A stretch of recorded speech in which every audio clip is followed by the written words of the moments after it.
Hello guys, welcome back to our channel India History and Mystery.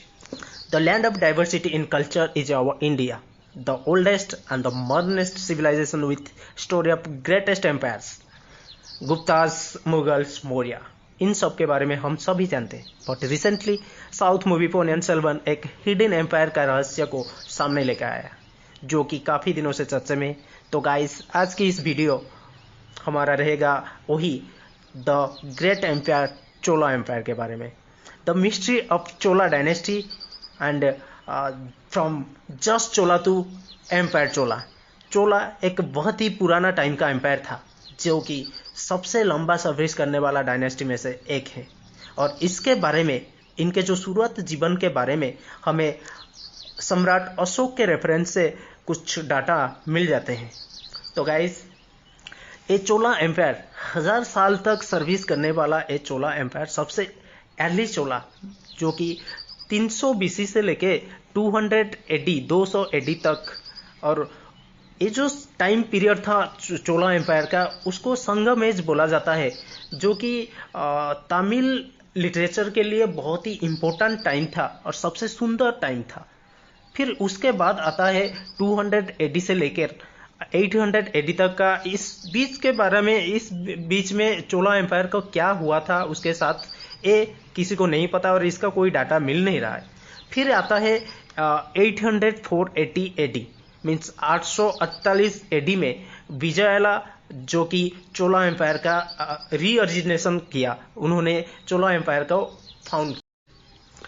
फिर आते हम 848 AD में, जब Vijayalaya found the Chola empire again.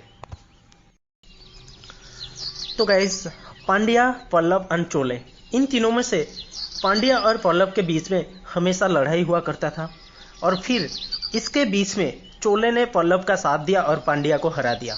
फिर पल्लव ने खुश होकर विजयवाला, जो उस टाइम के चोले को लीड कर रहे थे, चोले का सम्राट थे विजयवाला, उनको खुश होकर बोला कि तुम्हें जितना लेना है ले लो। फिर स्थापना हुआ चोला एम्पायर की। तो इसलिए विजयवाला को बोला जाता है द फाउंडर ऑफ एम्पायर चोला।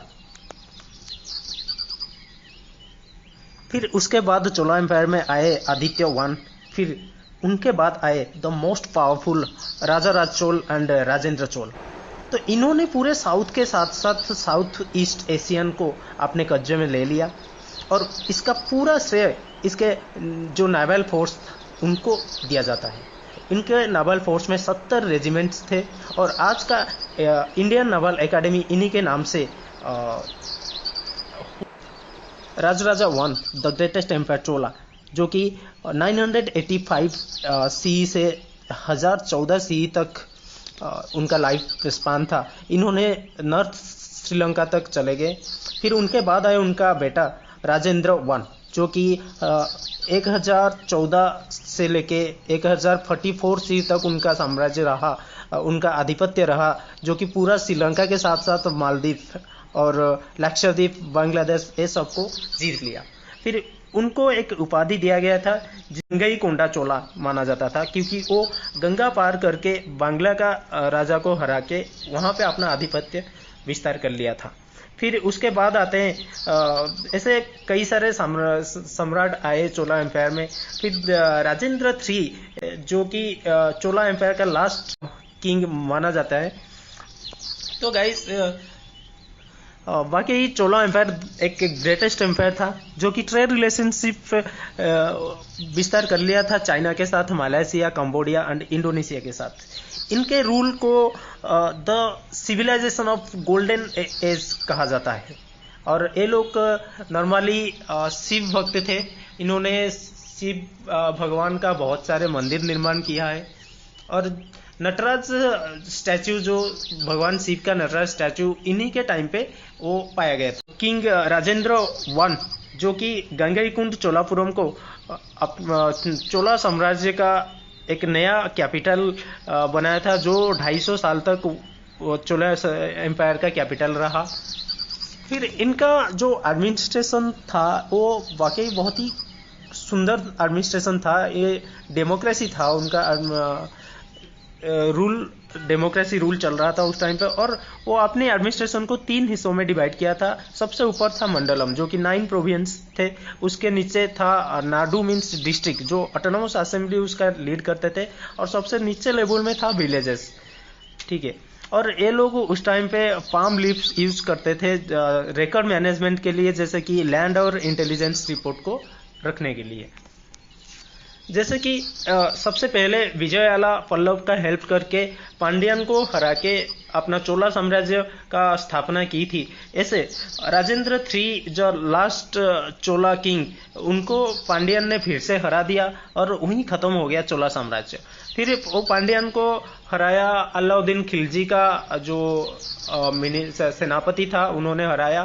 फिर वहाँ से जो साउथ से हमारा जो एम्पायर था वो खत्म हो गया, फिर ये चला गया अलाउद्दीन खिलजी के हाथ में।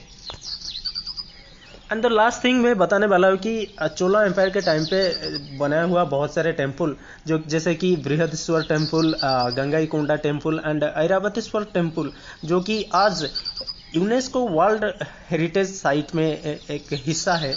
तो ये था चोला साम्राज्य की महानता और उनकी डिटेल्स। तो इसी के ऊपर आधार हुआ है आज का जो साउथ मूवी पोनियन सेल्वन। एक बहुत ही अच्छा मूवी है, सभी एक बार देख लो और अपने ही कल्चर के बारे में, अपने ही हिस्ट्री के बारे में जानने की कोशिश करो। और हमें इनसे बहुत कुछ सीखना है हमारा लाइफस्टाइल को आगे और डेवलप करने के लिए। तो आज का इस वीडियो कैसा लगा प्लीज़ कमेंट में बताएं, और मेरे चैनल को सब्सक्राइब नहीं किया तो please subscribe my channel. Thank you.